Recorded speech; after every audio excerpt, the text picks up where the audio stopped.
porque quizás leyeron algo. El profesor es un profesor adjunto en la Universidad de Hong Kong. Es una de las personas que se dedica a promocionar la ciencia abierta o las prácticas de ciencia abierta, y de eso nos va a hablar ahora. Thank you. So the talk is in English. You knew this? Yeah. Okay. Yeah, and I want to say, if at some point you feel like you don't want to stay, that's completely okay. Just feel free. So yeah, thanks for coming. I appreciate it. It's exciting for me to be in Argentina. It's my first time in Argentina, my first week in Argentina ever. I wanted to come a long time ago. I was prepared to come 2 years ago, but then COVID happened. And now finally I get to see you, talk to other universities, other people, and also experience Argentina. So really exciting for me. So I am based in Hong Kong. I've been going around the world for many years, living in different places. I grew up in Israel, but I lived in Netherlands, in the US, in different parts of the world. And I am a fourth-year assistant professor, so what's called a tenure track sort of thing. And I care very deeply about something called open science, which is what I'm here to discuss with you. So because this is open science, everything that I do, including my slides, are completely open. So you can scan this or download the slides. And one reason to download the slides is because there are many, many hidden slides, and there are many, many links. So if there's something that you can't follow or you want more information, you can just go and click on it, and also see many of the other hidden slides that are in there. If you have questions, you can ask me in the middle, but I think best to wait till the end, and at the end I will give you a chance. I'm happy to stay as long as you want afterwards. But there is kind of like a story that I want to share with you that is a little bit about my journey of how I started as a PhD student to do science, and then realizing a lot of the challenges and how I want to change what I'm doing in science in order to do this. So I will share some of these challenges with you and some of my dilemma of what I should be doing. Many of these slides are from other people in the open science community. So if you want to see their talks, their work, you can go and have a look at what they've done.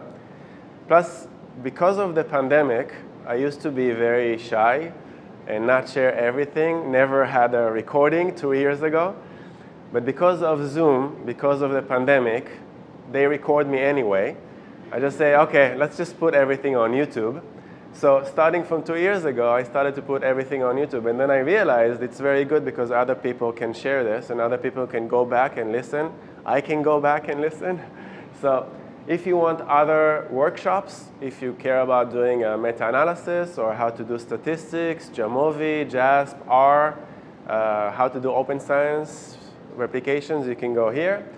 Or all the talks. I hope also this talk I'll upload to YouTube so you can share this with others or go back to revisit again and again. So everything that we do is shared both on YouTube and on the open science framework. I'll start with this paper because I think this is the first one that created the big bang of the open science movement. And this is a paper in 2005 by a guy called John Ioannidis. Have you heard of this guy? So typically when you want to know something about an academic, about a scholar, about a professor, you go to Google Scholar, and then you look at the profile, and then you look at number of citations, 350,000. H-index, do you know what this is? So H-index is the number of publications with as many citations. So he has 214 publications with 214 citations. And I-index, I-10, is he has 1,000 publications with more than 10 citations. This is very unusual. He is very prolific. So if I come and talk to you about open science, you think, okay, who is this guy from Hong Kong? What does he mean? But if a guy like this writes something like this, people pay attention. So I was not a PhD student. I didn't know about this. But in 2005, he had a big title saying why most published research findings are false, not true. So if a guy who published this much says why most of the published research is false, not true, then you want to pay attention. What does he mean? There's lots of reasons why he came to this conclusion, and I will share some of these with you. Since 2011, we found out in psychology that we have a problem. And there's all sorts of ways how we found out that we have a problem, so we started to do a lot of replications. And at the beginning, people came to psychology, to us psychologists, and said, of course things don't work in psychology, because psychology is not really a science. But if you go to other sciences, if you go to medicine, if you go to chemistry, if you go to biology, if you go to physics, things will be much better. But since 2015, 10 years after Ioannidis, we started to do replications in other fields, and then big headlines started to come out. In medicine, the science stopped working. Reproducibility in chemical research, can it be fixed? Replication crisis engulfs economics. There's a problem, and I'm going to talk about this, in cancer research. So we're talking about people of how to treat cancer.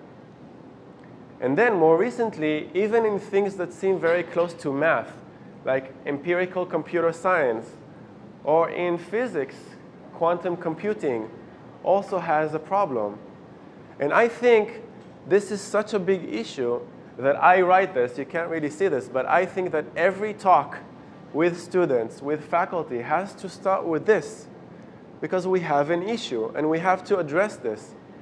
Especially during a pandemic, especially in COVID, we want to know what is real and what is not. There's a lot of misinformation, and we need to be very careful that we communicate science about things that work.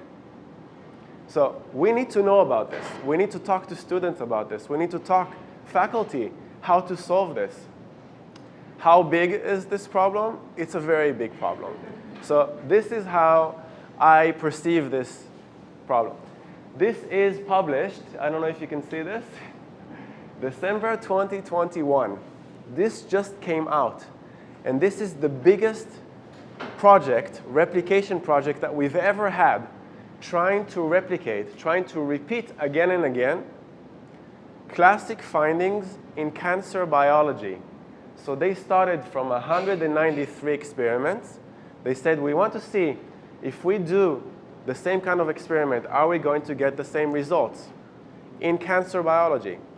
The problem is, out of 193 experiments, they couldn't even start the replication. Because if you ever read an academic article and you want to know what they did, you go to the method section, you start reading, and then you realize they didn't write anything. They said, okay, we did this, we did that, but you can't really know what they've done. In psychology, it's a little bit easier. In cancer biology, mice, injections, spinning stuff, you need to know everything. But science papers are very, very short, so they don't share. So out of 193, this is a summary from Twitter.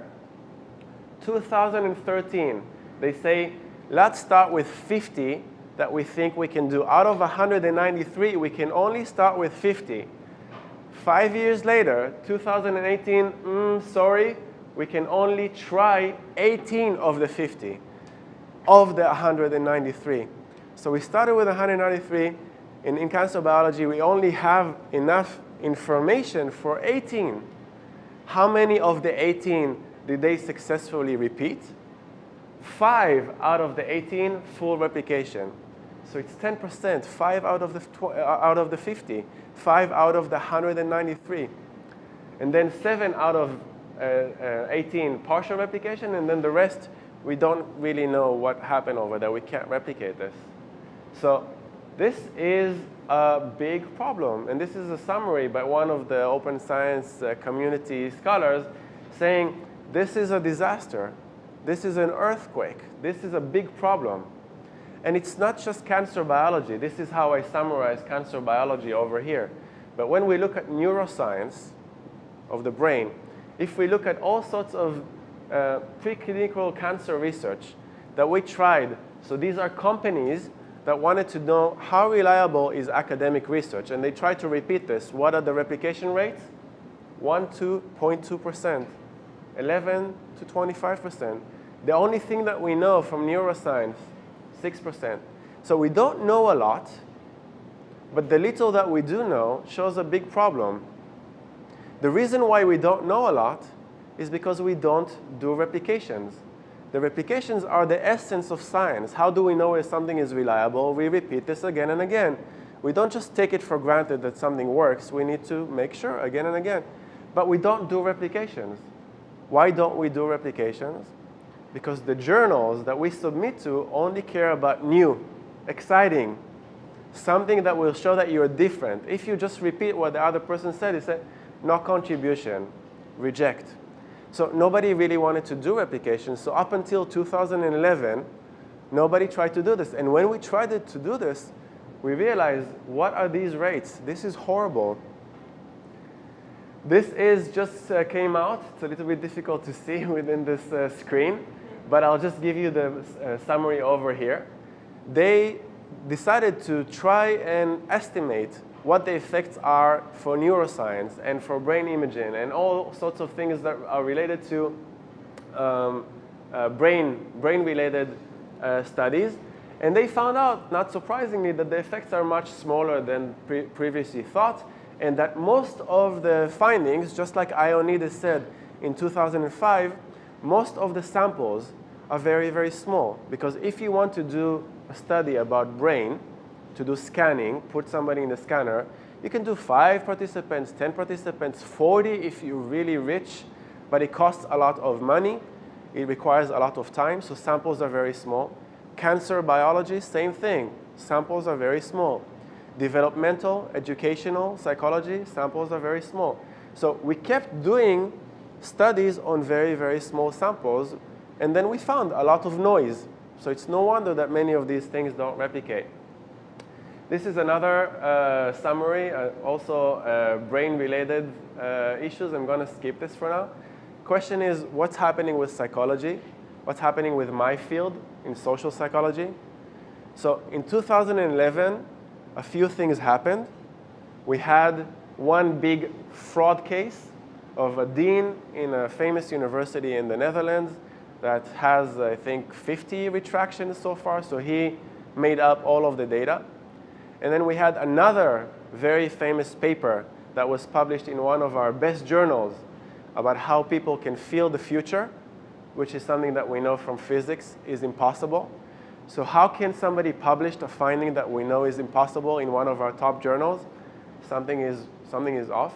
And then we started to discuss, if we know that some things that are wrong can be published in our best journals, maybe something is wrong in the way that we do science. So the way to know how wrong we are is to start to do replications. We start to replicate again and again to see what are the replication rates, how many can we replicate. So we started to do many labs ML1, many labs 2, ML2, ML3, ML4. We started to do a massive collaboration. The first big one came out in Science. Science is our top journal. We have Science, we have Nature. These are the best journals that we consider to be the most reputable, the highest impact. So 100 different studies attempted replication in 2015. Since then, we also had many labs too in 2018. The bottom line, summarizing all of this, this is Brian Nosek from the Center of Open Science. This is a summary tweet from Twitter. He says the replication rate for the best top journals is 90 out of 190.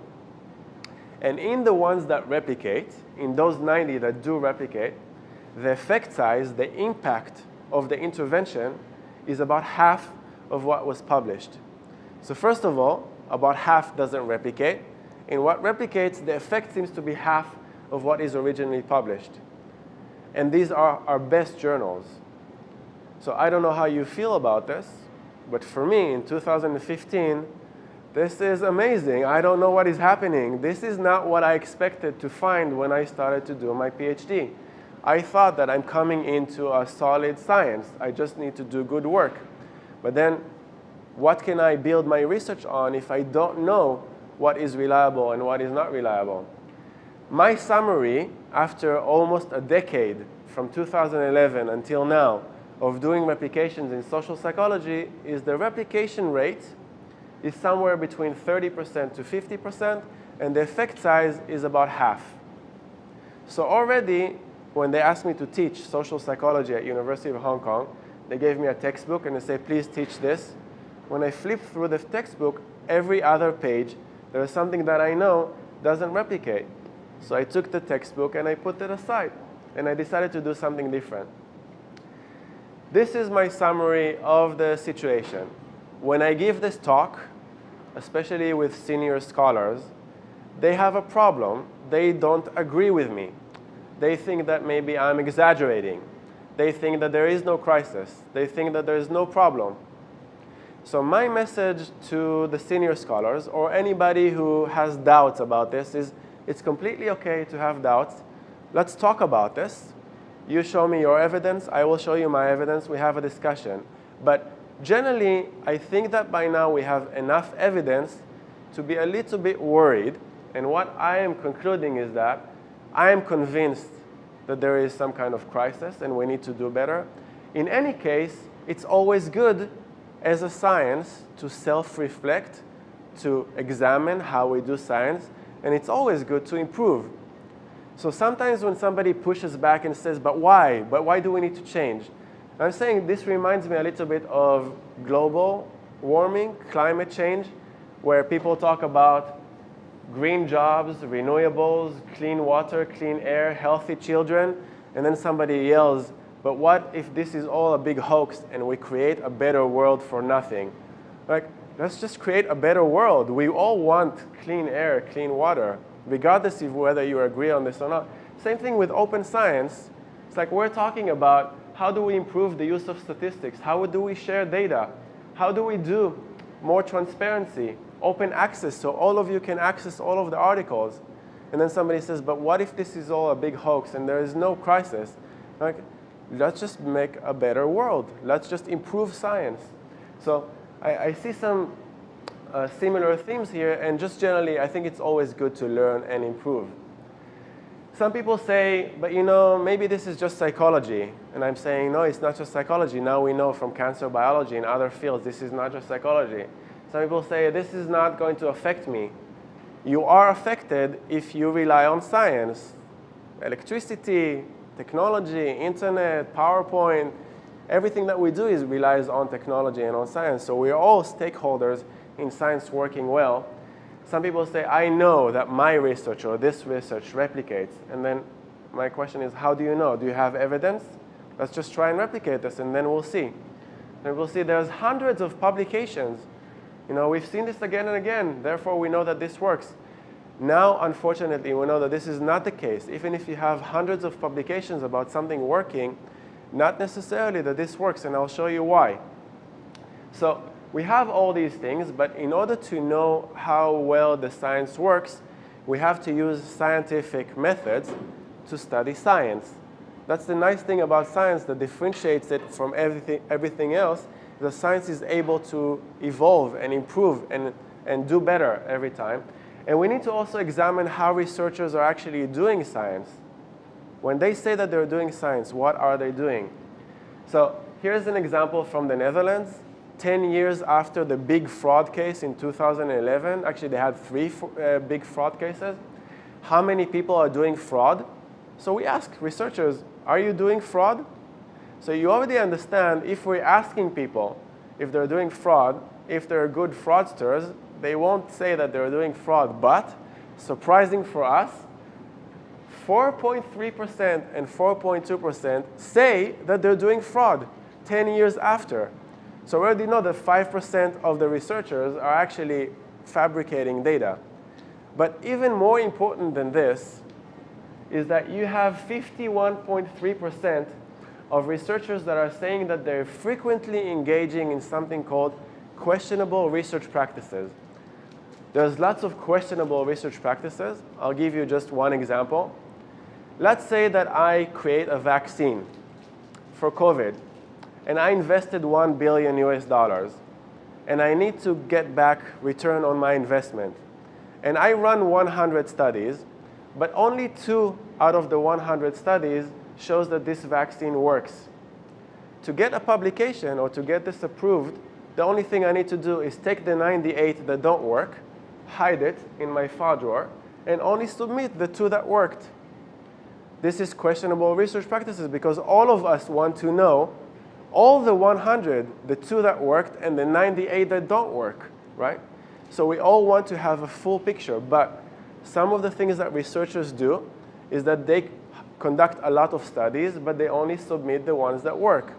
Or they have a lot of hypotheses, and they only submit the ones that work. They have a lot of variables, but they only submit the ones that work. Now we know that this is a problem, and this is what we call questionable research practices. 51.3% do this, at least one of those. So this is a problem. How about errors? So we ask researchers, did you ever find errors? Do you know that you have errors? And turns out that many of them say, yes, we've made mistakes. Yes, the mistakes are still there. So even in the things that we submitted and were done well, there are mistakes. If we don't replicate and we don't revisit and we don't assess this again and again, how do we know if we have mistakes or not? Let's say you've submitted something to the journal, and I want to know if you made a mistake. I want to look at your data, but the data is not available. Even if the data is available, you don't share the code. So even if I have your data, how do I know to reproduce what you've done? So as a community, how many times did we ever share code and data? Up until 2015, nobody did this. So now we know that we need to share this in order to find mistakes that people say that are in their data. So let's say that there's a problem. Let's say that something is going wrong. What should we do about this? Now what? So a few good papers started to come out because of the COVID-19 pandemic. We realized that we have a problem, and we realized that if it takes 5 years to publish a paper, and everybody hides their data and their code, and we don't have transparency and credibility, nobody is going to take vaccines. Nobody is going to solve the problem of COVID-19. So especially COVID-19, this pandemic showed us how important it is to have open science. Everything open, everything shared, everything, people checking one another in order to make sure that we're really doing well. So because of COVID-19, now we know that we have all these problems: waste of research, flawed studies, expedited review, distrust of results, conflict of interest. We have all these issues, but now we know that we have solutions for them. And it's time for us to implement these solutions as fast as possible so that we can have solutions for something like COVID-19 and a pandemic. We must implement open science in order to overcome the inherent problems in science. Now you might think, okay, so maybe it's just this open science community people. Maybe they're crazy, they made all this up, maybe there's no problem. So it's not only me. Now UNESCO says this. So UNESCO got together, and in March 28 this year, because of the pandemic and because of all the evidence that we now have, UNESCO came out and said, time for open science. We have to change everything about the way that we do science. So this is not me saying this anymore. This is not the open science community saying this anymore. This is UNESCO. The best experts in the world now say that it's time for us to change. If you want to know more about what UNESCO is promoting, scan this. It's a revolution because finally a large organization that everybody trusts and appreciates is saying what we've been saying for a very long time. So it's time for everybody to do science differently. This is a little bit about my personal journey. So UNESCO this year, 2022, did this. But consider me in 2016 seeing the science paper come out, seeing that some things don't replicate, and then I just finished my PhD. What should I do with this information? Should I just keep doing research as usual, or should I try to change? And change is always very risky, because if you change, you might get kicked out of the system. Maybe you won't publish as much. Maybe you won't get promoted. Maybe nobody will publish your work. So I was very worried about this, but 2016, finished my PhD, started a postdoc just before becoming a professor. So I had some time to sit with myself and think. And this is what I decided I should do. I said, I really care about trustworthiness, reproducibility, replicability. I want to know that if I'm doing a study, that people will be able to understand what I did, to examine what I did, to run the same study and get the same kind of results.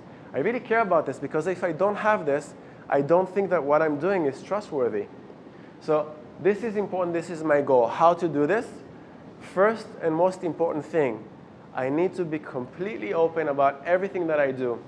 No more hiding in the shadows. No more, just me with my laptop doing some stuff. Everything that I do, every decision that I make, every data that I collect, everything needs to be fully transparent. Every decision that I make. So let's say that I collected 100 studies. I will share the 100 studies, what worked and what didn't work. I want to be completely transparent about what the process was.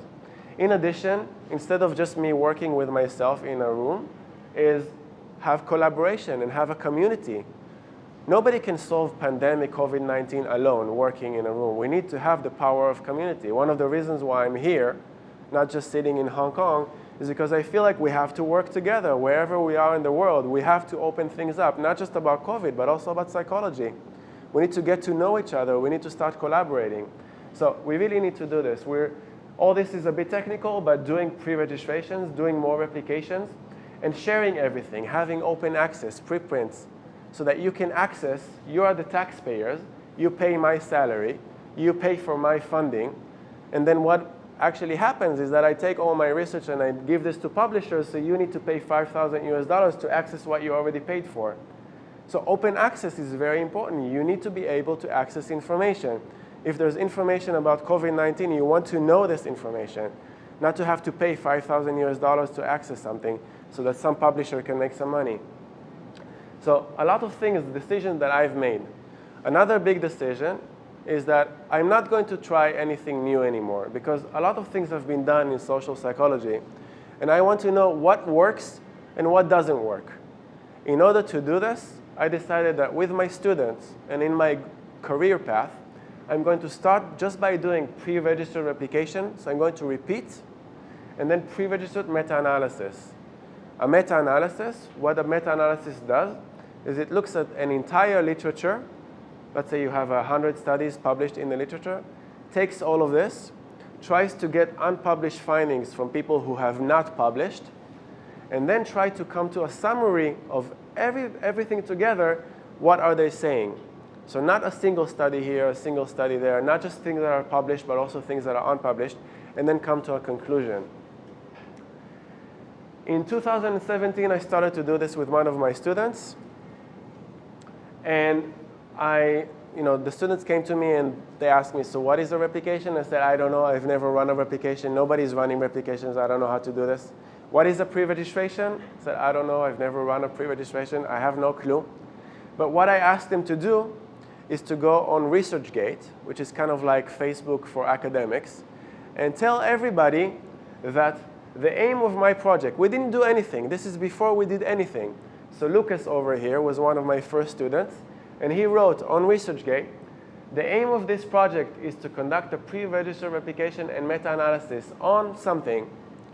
And Lucas, I remember the first lab meeting, came to me and said, okay, so you don't know how to do replications, you don't know how to do pre-registrations, let's try this together, but I want to know, if we do this, will anybody care? And then I said, I don't really know. Let's put this on ResearchGate. We put this on ResearchGate on 2017 February. In March 2017, Sander Kool from the Free University of Amsterdam contacted Lucas, a master's student, and wrote, Dear Lucas and Gilad, at Cognition and Emotion, which is a good journal in cognition and emotion, where he is an incoming editor, we are seeking to publish more pre-registered research. Please consider submitting this to the journal.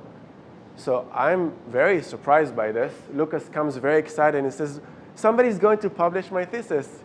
And I told him, calm down. It's a long process. I don't know if something that he writes on ResearchGate is really going to happen. But this gave us a big boost because at the beginning we didn't know if people are going to be interested. And just happened that Lucas was able to publish this. And finally, Cognition and Emotion was interested in this. So to me, from thinking nobody's going to publish replications, I don't know if I'm committing academic suicide, suddenly I can see that there is interest in this. Not only is there interest, but some of the editors, nobody is doing replications. So some of the editors are going on master's students' ResearchGate and asking for replication. So there's real hunger for more replication work because we all understand that we are in serious trouble. So after we did this, he kept doing this with my other students. So over here, he contacted Tijen, and he says, we're in Cognition and Emotion. Please, Tijen. He also did this with Yajin. So please submit. I'm like, what is happening over here? So he keeps following people who do replications on ResearchGate, asking them to submit. We did not submit this to Cognition and Emotion because they finished their masters, and I had other things that I wanted to do, and I didn't know how long it's going to take. Is this a big investment? And I also felt like this is really slow. If it's just me and my students, we're never going to be able to tackle this. So I decided I really need to scale up. So I had this dilemma. How can I do many more replications? How can I involve more people? How can I maximize the impact? And I also want to minimize error, because maybe me and my student, maybe we had some mistake. How do we verify that there is no mistake aside from peer review? So what I decided is to grow from me just working by myself to have a big team working together. And I decided to invite early career researchers. Early career researchers could be you. Could be somebody who's doing a master's, a PhD, a postdoc, whatever stage you are, you're invited to work with us as an early career researcher. And this is the model that happened at the end. So you can see Tijen and Yajin, who did their masters with me. I didn't have time, and I wanted to verify their results. So I invited people from the community. So John joined us, Ignacio joined us, and they are shared co-authors. So they're both first co-authors, so they all get credit. Everything is very clear. First, they verify what the students did, and then they make it stronger. And together, we submit this to the journal. And finally, both of these were indeed submitted and accepted in a different journal. So I'm like, this model seems to work very well. So not just in Cognition and Emotion, but also in Journal of Experimental Social Psychology. And this way, I can teach and work with early career researchers from different places in the world. So Ignacio, he is Italian, he works in France. John is an American, he's now based in the US. So this way, we can create a community where all of us are working together. So sometimes people see this and they say, okay, you've got amazing students, something is special about them, it's amazing that you were able to do this, because they were able to finish this within a one-year master's. Actually, Lucas finished his master's 1 year with 3 publications. 1 pre-registered replication, 1 pre-registered meta-analysis, and then a review. And the question is, okay, so these students, but can we do this? And my answer to you is absolutely yes. We talked a little bit before this about how you can do this in Argentina, what is possible and what is not possible. And I showed them some of the open resources. So not only were we doing replications and meta-analysis, but we also created resources for you. All of this is open. All of this is shared. Not only is this open and shared, but you are invited to contribute because all of these are Google Docs. If you see a mistake, you can correct this mistake, write your name, and then you're a co-author. If you see something is missing, you can add something, write your name, and you're a co-author. So in the open science community, it doesn't matter what rank you are, student, not student, academia, industry, it doesn't matter. If you go and contribute, put in your name, you're part of the team. And this is how all of these are kept up to date and are very comprehensive. All of these are available for you. So how to work with R, how to do Jamovi, how to calculate effect sizes, how to do a power analysis. Very detailed guide, 60 pages, 100 pages. I did not do this by myself. This is a team effort. So if you want to see me do pre-registrations, if you want to see me do open science, there's a whole talk about this. You can go on YouTube and see me present this. The question is, some of you might be scared, thinking, okay, I don't feel like I'm confident enough to do this on my own. And my message to you is, you don't need to do this on your own. We now have amazing collaborations, teams from around the world. And one of the most inspiring projects is a psychological science accelerator. Some of you are already team members in this. This is a revolution in science because psychologists decided that they're going to work together. Instead of each one doing their own little, now we have a collaboration. We learned from the physicists in CERN, in Switzerland. If they can build the accelerator together to get insights from physics, we can do this in psychological science as well.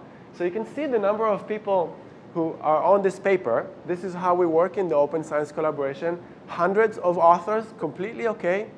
But now we have many labs from around the world, and you can contribute in any way. You can collect data, you can review the draft, you can look at the statistics and do some of the code. So you can join this, and even as an undergraduate or not even being in academia, you can be part of this amazing team. And really not intended, but I want to show you, I did not think that joining this team is going to do anything for my career. But one of the things that my department doesn't like about what I'm doing is that they don't think that replications matter. Every year I have a review and they tell me, enough with these replications, where is your real research? And I told them, you know, I want to do open science, I want to do this, this is what I'm going to focus on. And they really worry, am I going to get into the top journals? And I told them I don't care about top journals. My top journals are the open science journals. But because I'm part of this team, only in 2022, there's already 4 publications, I don't know if you can see all of this, in some of the top journals, PNAS, Nature Human Behavior. And the only thing that I did, I collected data. So they needed to run an experiment. I had participant pool in Hong Kong. I did my part. I contributed. And now I'm a co-author together with hundreds of other people. And it's published in some of the top journals. So suddenly my department is like, oh, he's publishing in some of the journals that we care about. So I didn't aim for this, but being part of the team also has impact. It will also help your career. It doesn't matter if you're in academia or industry, to show that you're part of this kind of team is meaningful and it's helpful for your career. If you don't like this, there's another project where they publish with undergraduates. So publishing research with undergraduate students. So even if you're undergraduate, join this team and publish with them. There's a way of collaborating, and they're having real impact. It's amazing to see these guys work. Another one is FORT, Framework for Open Reproducible Research Training. Join them. It's amazing because some of their things are published in some of the best journals, and everything is open. Everything is Google Docs. All of you can come in and contribute, and it could be something as easy as summarizing some of the replications, summarizing the literature, adding terms to a glossary. So you don't need to be an expert. You need to be part of a community. You put something, somebody else looks at this, improves this together, just like Wikipedia. We all help each other, and then finally we have something amazing at the end. I'm going to talk about our team. So I started in 2016-17, but now the team is 75 people from around the world, some of them also from South America. I only have a representation from Brazil, but hopefully also Argentina at some point. And you can see that all of these are early career researchers. So starting from undergraduate all the way to postdoc assistant professor.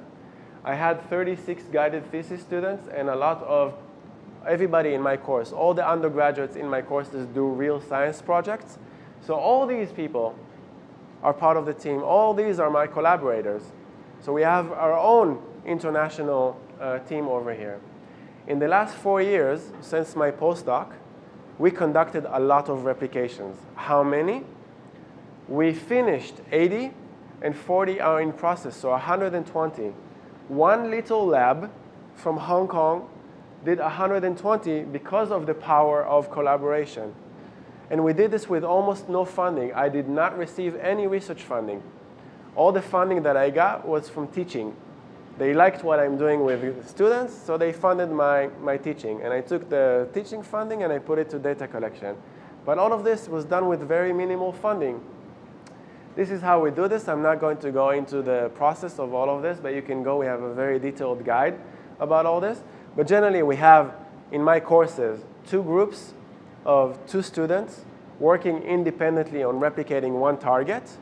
So in each year, we have something like 13, 15 different targets. And they work independently. They peer review one another. I open everything on Twitter, external feedback. Then we conduct the data collection. And finally, at the end, over here, we have a manuscript completed for submission with all the data analyzed, ready to be sent to a journal. We don't submit this to a journal here because we invite people from all over the world, early career researchers, just like Ignacio or John. You can come in. It's already finished. I collected all the data. We analyzed everything. And you can become the first author to lead this submission into a publication. So this is how we work as a community. This is about register reports. I'm not going to go into this right now. If you want to see how good the students, the undergraduate students do in science, just go and check this out because everything is open. So you can scan this or look at the link. Has all of the research materials. You can build on this, take this, adjust this. Everything is open for you to use. This is 2019, 2020, 2021. And the remarkable thing is that at the beginning, I did not know if we're going to be successful or how much impact we might have. 2021, there's 15 publications. And if you look at this, all these underlined are undergraduate students from my courses. All of the first authors are early career researchers like you from around the world that take the lead. So I finished this with my students during the semester, all the underline. We then open it up for invitation. You can go on my website. There's like 40 projects that you can choose from. You come in, you verify, you write up stuff, and then we submit this to the journal. So you can see that the way that we work is first, early career researcher, joined, shared first author with all the students, followed by the teaching assistants. We believe in giving credit to everybody, including teaching assistants, and then me at the end. And you can see that as a team, we're now able to publish a lot of replications. So at the beginning, we had no replications, 2016, very few. But now we're able to get this in some of the good journals, in psychology, in judgment decision making, in economics. So this team is really having an impact. This is 2021 in a very difficult pandemic year. The team has been working amazingly well together. This is in 2022. So already we have like 6 or 7 that are accepted already. So increasing impact. Plus this year, all of my thesis students submit their thesis to the journal as part of something called register report. So you can see that 2 are already accepted to the journal. So it's amazing that an undergraduate thesis during 1 year can already have a guaranteed publication. And if you want to see how to do this, how well they're doing, everything has open preprints and all the data and the code are shared. So you can go and have a look and get some examples. So we found a way to work together as a team and invite other people like you from around the world in order to have impact as well. After 120 of those, or 80 that are completed, what is our success rate? So if you remember, I told you social psychology is between 30 to 50%. Cancer biology, 15%, something like that. I decided I'm going to focus on something called judgment and decision making. So one of the decisions I did in 2016 is I looked at all the social psychology literature, and I thought to myself, which one seems to me the most reliable? And the only psychologist to ever win the Nobel Prize was Daniel Kahneman in 2002. He won this in economics. And he started something called heuristics and biases, behavioral economics. So I decided to focus on behavioral economics. I had an intuition that maybe it's a bit more reliable, but I did not have data. Now I have data because it seems to be high replication rate. But I want you to think about this number, not just because maybe judgment decision making is more reliable, but we focused on classics, and we did this with undergraduates in Hong Kong using online samples. And the reason why this is important is because at the beginning, when I told people I'm going to do this, when I came to Hong Kong and I'm going to run these replications, they said, this is never going to work. Undergraduates doing science in Hong Kong, you're running this online, this will never work. So it's not only the judgment decision making seems to be reliable, but we figured out together a way for our team to work and get not only high replication rates, but even here and here, the students were able to find all kinds of issues and ways to improve. We find errors. I mean the students find errors in the articles. Things that nobody looked at since the 1970s, they've identified issues, and because of their work, we issued this to the journals, and the journals issued corrections. So even here and here, we found ways to improve. So the students do unbelievable job. So from people telling me undergraduate students can't do anything, for me I'm saying undergraduates, early career researchers are the hope for science. If we want to address this crisis, we have to work together with the students. We have to work together with the community. You don't have to just listen to me talk about this. You can listen to the students. So now you have their talks. So over here, Nadia is an undergraduate student, so she gave a talk. It's on YouTube. Go and check this out. Cora was a master's student. Both of them got published, so you can see their publications here. So Nadia has 2 publications. Cora has a publication. So listen to them talk. Don't have to listen to me. And they're telling you about their open science journeys. In addition, Jane was one of the early career researchers who took lead, has I think 3 already projects with us. So you can go and see her Psychology Today column. Rihanna also wrote something for Psychology Today, so a student perspective. She both took my course and did her thesis with me. 2 early career researchers, if you want to listen about what it means to join us and become an early career researcher to work with our team. Very, very good talks by this team, Germany and Japan, UK. So very inclusive from around the world, working together. I have never said no to anybody who wanted to work with me. Adrian, based in France right now, very long list of things. But the reason why I'm talking about Adrian, he has a really nice video about his journey with me, is that Adrian also works with us on templates. He works with us on creating resources for others. So we were talking before about the meta-analysis resources, and he's the one who created some of the meta-analysis resources. So it's amazing. If you want to hear me talk about this for 3 hours, then you can go on YouTube. There's a talk about this. There's also a shorter talk and more about open science. Let me see how much time I have. Yeah, if you want to know more about open science, I also have a dedicated page. Some really interesting, some of them funny videos, some of them tragic videos, but very easy, understandable things about open science.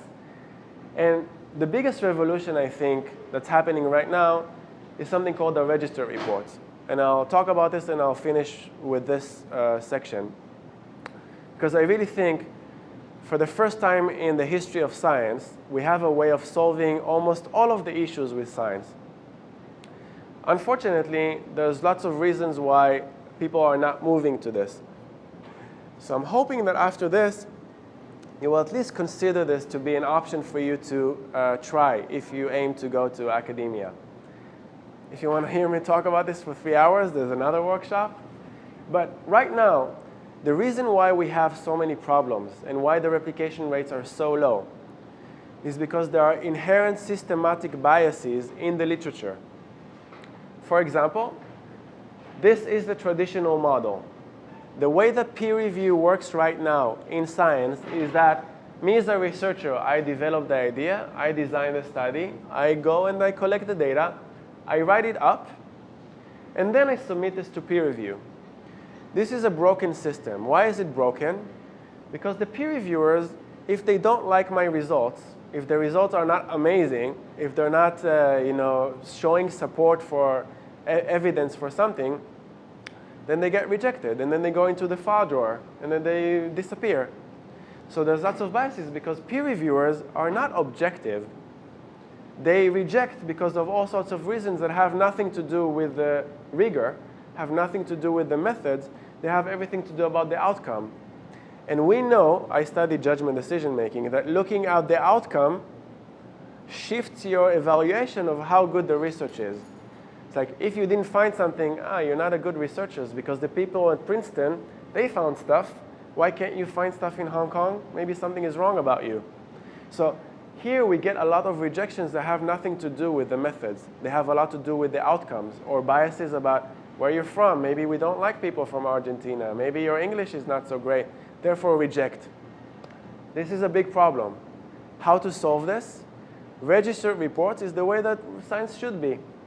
Now, the reason that we know that there is a problem with this is because everywhere in the life cycle, we know about problems. We have only 1 in 1,000 gets replicated. We have low statistical power. We have selective reporting, where people are not reporting all the studies, all the hypotheses.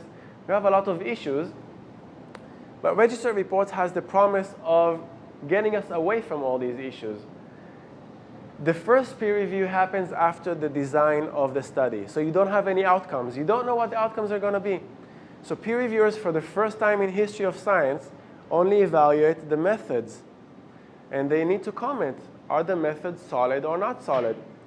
If the methods are not good enough, instead of rejecting you, they give you constructive feedback on how to improve. So rather than peer review being a competition of I'm going to reject you, it's going to be a collaboration. And this is what science is about. If I have a weakness, please tell me. I want to know. I want to improve. Then we improve. We work together. We do all sorts of things. And then we can check. Did you design a good study? If I design it over here, it's too late. I collected the data. If there's a problem, what can I do? I can only collect new data. If it's here, I can do something about this. So then we can verify that it's well-powered, that everything is stated in advance, that you have clear predictions, that you know what your standards are going to be.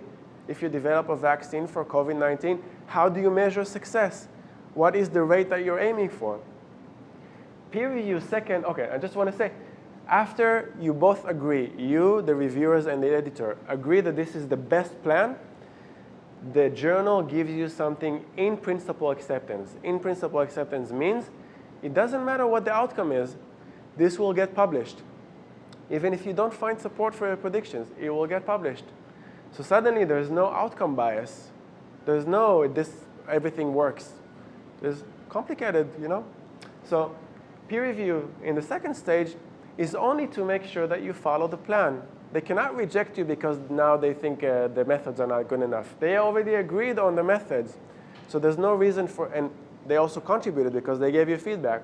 So the only thing in peer review second stage is to make sure that they follow the plan, or sometimes you need to update the plans, that you explained your deviations, that you justified your deviations. You clearly marked, this is what I predicted, this is what I found, and these are the differences.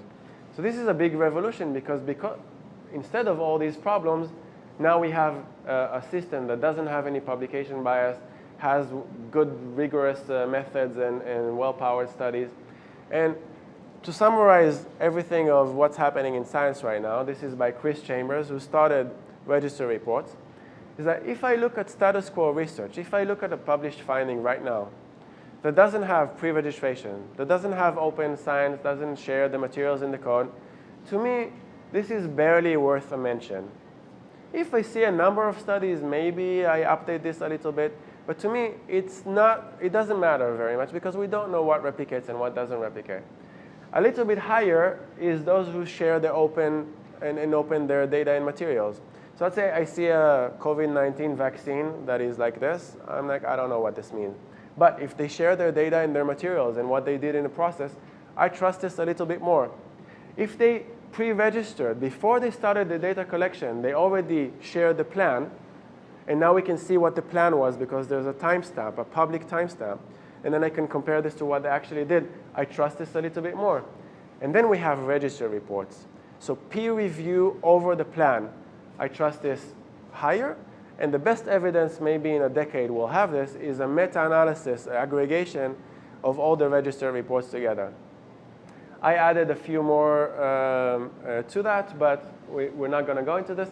If you want to do register reports, now there are 300 journals that do this.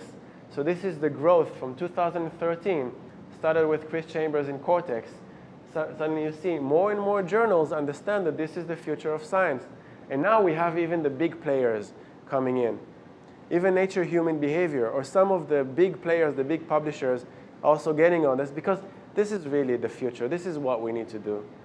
When I talk to things like this, topics like that to my undergraduate students, and they see the registry report, but what's special about this? Isn't this how science is right now? And I tell them, I'm very sorry, we failed you. This is what we built, and this monster that doesn't lead to replicable, solid, consistent results. We need to change, we need to fix this, and register reports are the way to do this. And now we can do this. And it's not only good for science, but it's good for researchers. There's all sorts of reasons, because rejection rates from 90% being hostile and telling you didn't do this, you didn't do that, it becomes a collaboration. If you have some feedback, tell me, I'll improve. So rejection rates go to something like 10%. If you get in-principle acceptance, you can already put this on your CV, because it's guaranteed to get publication. Then you can take the in-principle acceptance and go to a funding agency and say, this is already going to get published. Just put your money in and you have your name on it. You can get collaborators from around the world, just like Psychological Science Accelerator. So typically at this stage, I do a demonstration, but we don't have time. But you can go and click on this to see how the undergraduate students working with me are doing that. There's all kinds of evidence that registered reports really work, because, for example, in the regular literature, 92% of the findings are positive. Everything works, amazing. But reality is not that everything works. So if you do a registered report, some things work, some things don't work. So I already know that registered reports decrease bias. All sorts of other things before registered reports, effects in medicine, all sorts of things. Works. We do registered reports, no effect. So now we know that registered reports decrease the bias. And finally, this is a randomized control trial comparing registered reports to traditional model. And on methods rigor, on analysis rigor, on overall quality of the paper, it seems like registered reports are always considered to be higher quality, even when those evaluating this did not know that it's blinded. They didn't know it's a registered report. But randomized control trial showing the efficacy of registered reports. My collaborators who did registered reports with me, what do they think about this? Krishna Savani is a full professor who is an editor in one of the top journals in social psychology. He says, this was by far the most rewarding research experience in my career. So he says, this is rewarding. And the reason why this is so much better is because it brings clarity. You don't need to second guess. Everything is open and shared. One of the students working with me, I asked him, can you please summarize this? He said, reduces uncertainty, peace of mind, saves time. He was able to do this in a one-year master's. And he recommends this for you, for early career researchers, to come in and do this as much as possible. If you think this is good, if this sounds amazing to you, terrific. Go and check it out. This is the link. You can go and see the participating journals. Now there's 300 and something. See what matches. So go and have a look at this as well. You also don't need to start everything from scratch, because we helped you. We have templates. So if you want to see how to do a registered report, main manuscript or supplementary, go and use our templates. Both meta-analysis and replications, everything is ready for you. And we have a lot of guides. So we needed to start from nothing. You can start from what it is that we built. So everything is open. Just use this as much as you want. If you want to join us, if you want to be part of this team, if you want to know more about these open science directions, meta-science, this is the main link. It's a long Google Doc. Have a look, see all the options. If you have any questions, you can always contact me and we can have a bit of a discussion of where you fit in, what is it that you can do. And everybody is welcome. Up until now, nobody has ever received no. And even if I'm too busy, I will always respond connecting you with other people in the team, so do not hesitate. We do not have hierarchy. There's no professors and students. We're just one big team. Everything that I talked about is summarized in one link. This is the main link on my website, or you can go on this over here. And it summarizes all the 80 projects with data that we collected, the 40 registered reports, all the team, all the resources, everything that we did is in this link. If you want to know more, all the activities, the talks that I give, the workshops, the resources, is on the mailing list.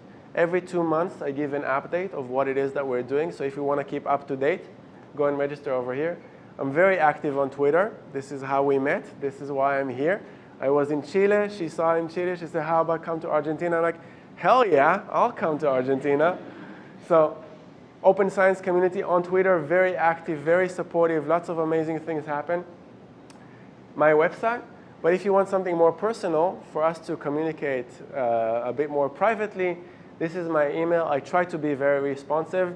If not, I'll tell you when I can respond in more detail, or I can connect you with other people. But I want to hear from you. It doesn't matter what stage you are. And I really care about helping you do better science, promoting open meta science for all of us to improve and take science to a whole new level. So that's it for me. If you have any questions, I'm happy to answer.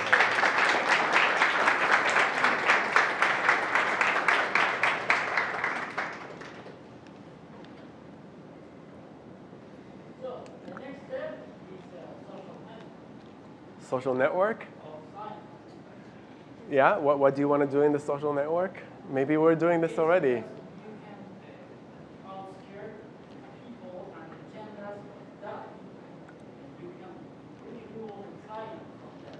Because this is connected to people that know these things. With a social network, you can spark them. Yeah, so we have the very active Twitter community. We have Facebook groups. Social network for scientists, Yeah. from science. Yeah. I consider everybody to be scientists. If you care about science working, you're a scientist. Actually, most of the students come to my classes with very little understanding. Maybe they did a t-test, maybe. But within 1 semester, they're able to complete a publishable, high-quality research.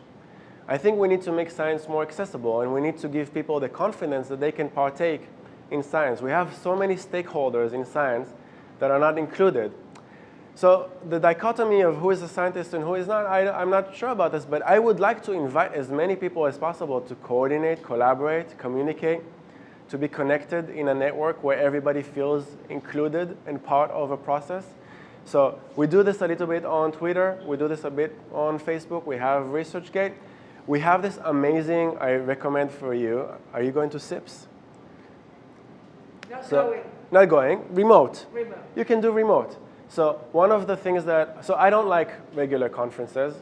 Actually, even what I'm doing here is a little bit awkward for me, where I'm like, look at me and my amazing research, everything is so great. So you go to those conferences and everybody is showing their research, but there's nothing real that comes out of it. You listened here and there. The amazing thing about SIPS is that it's a Society for Improvement of Psychological Science. We work together on real issues. It's not just one person presenting how wonderful they are, but we sit together in a round table or on Zoom, and we work together on Google Docs, real issues, from undergraduates or high school students to full professors and journal editors, no hierarchy. Everybody contributes, everybody's a co-author. People identify issues for improvement, and by the end of the three-day conference, we have amazing new solutions on how to improve science. So this is exactly the kind of network that we're talking about us tackling issues, us doing stuff together, us working together on problems rather than me in my lab, this is what we're doing, to something that's collaborative and something that really pushes science forward. So definitely, let's do more connectivity, more social networks, more of inclusion of everybody from wherever you are in the world, whatever rank you are. Definitely. Thank you.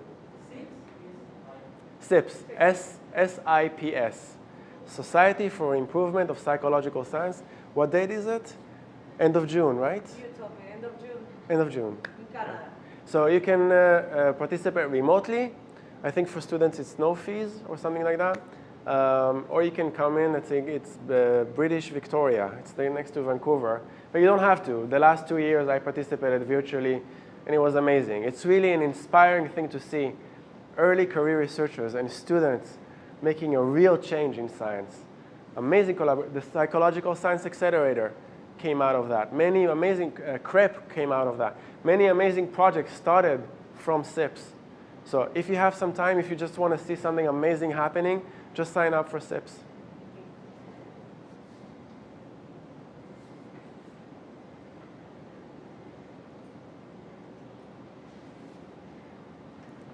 Yes, please. I don't want to be Killjoy, but Please be. Why not? Yeah. don't you see, like I see a really positive thing about what you Yeah. say. Mm. Is there any problem for you with the method?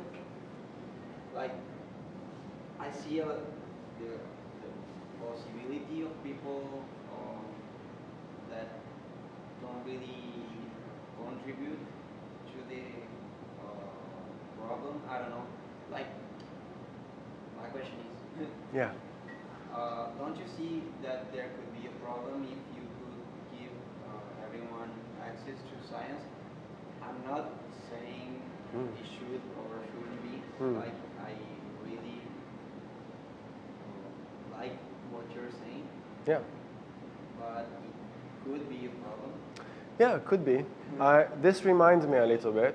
I'm old enough to remember that when Wikipedia started, my family, many families had Britannica encyclopedia at home, where you had scholars who did the volumes, right? So you went to Oxford and Princeton, and you got them to write the encyclopedia. And when we opened up Wikipedia for the masses, people were very worried about this, like, what's going to happen? You know, we don't know how solid this is.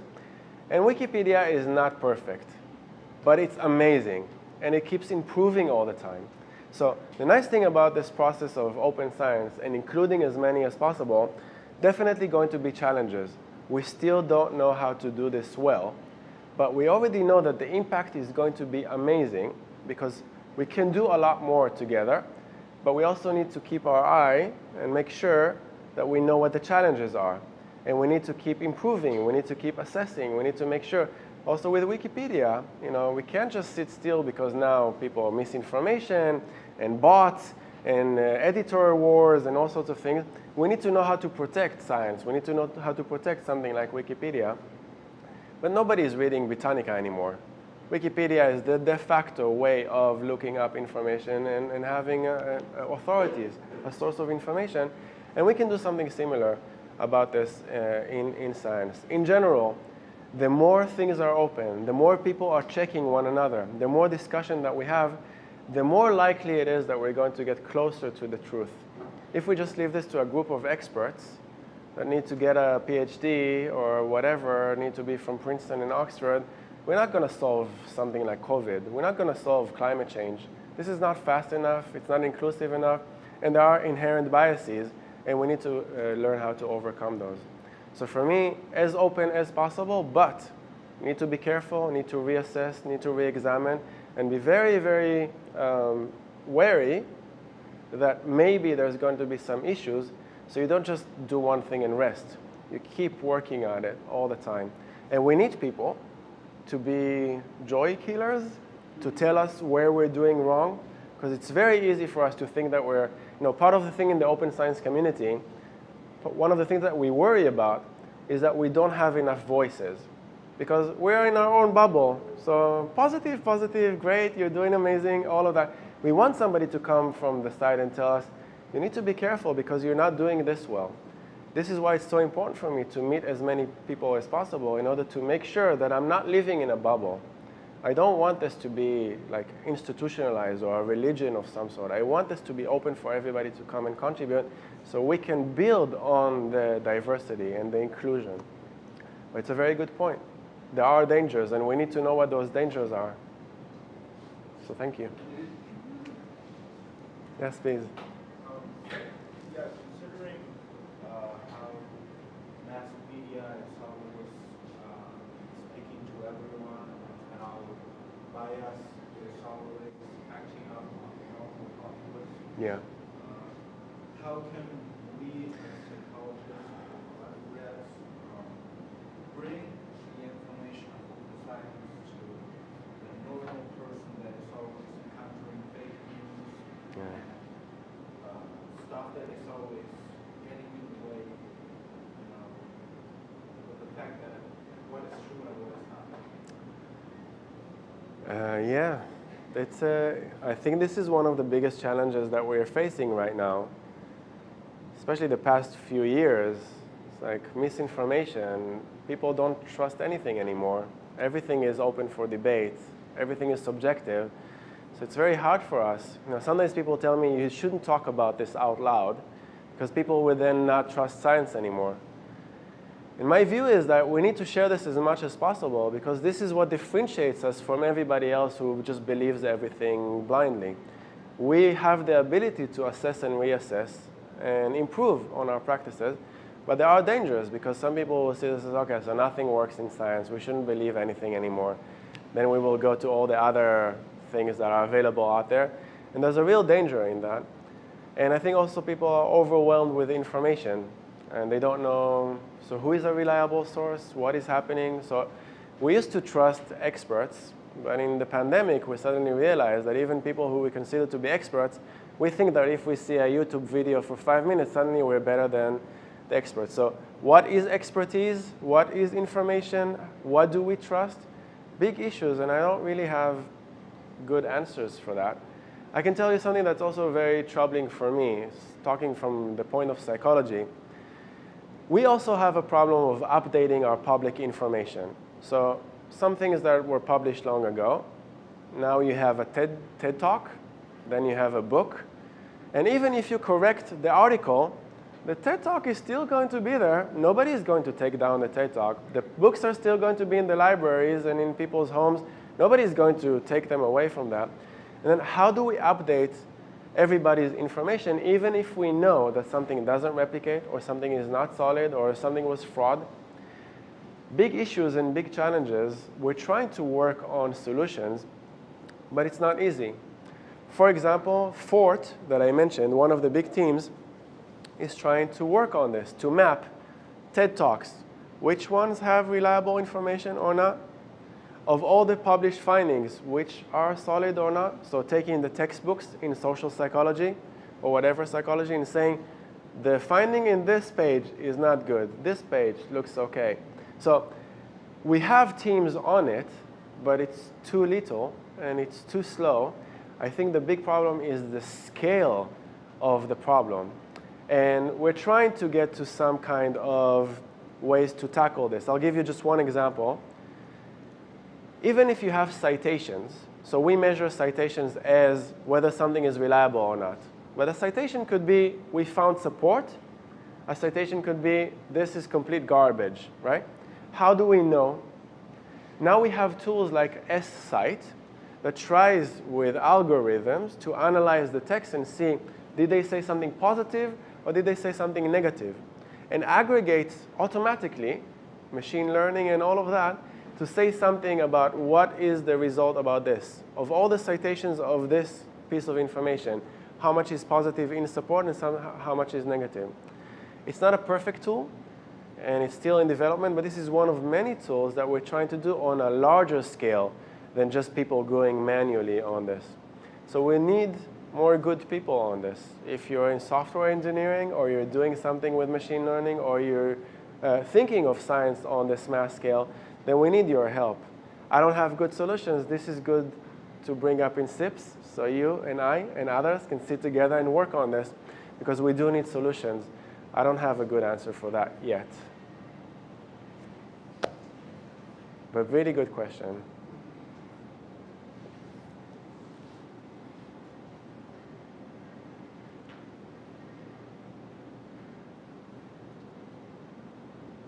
All right.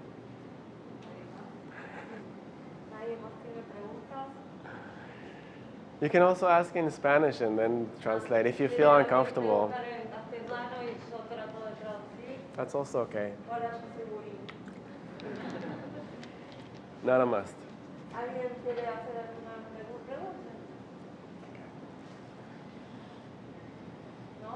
Okay.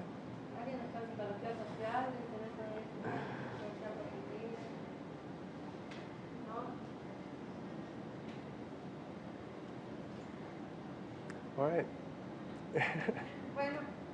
Yeah. Thank you so much for coming and listening. I appreciate it.